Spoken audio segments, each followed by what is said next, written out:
ઢોર પાર્ટી દ્વારા ઢોરોને પકડવાના દેખાડા કરવામાં આવ્યા। જી હા, આમ તો ઢોર પાર્ટી દ્વારા ઢોર પકડવાના કિસ્સાઓ સામે આવતા હોય છે। ઢોરોના કારણે આતંક યથાવત છે ને તેના કારણે અકસ્માત પણ થતા હોય છે। ત્યારે ઢોર પાર્ટી દ્વારા અનેક જગ્યાએથી ઢોરોને પકડવામાં આવે છે, પરંતુ બાદમાં એ ખાલી દેખાડો જ હોય તેવું લાગી રહ્યું છે। બાદમાં પૈસા લઈને તેને છોડી દેવામાં આવે છે।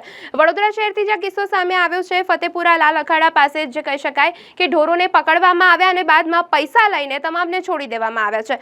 શું અધિકારીઓ ફૂટલા છે? તેના કારણે કર્મચારીઓ દ્વારા પૈસાની લેતી દેતી કરવામાં આવે છે અને બાદમાં આ કામ કરવામાં આવે છે।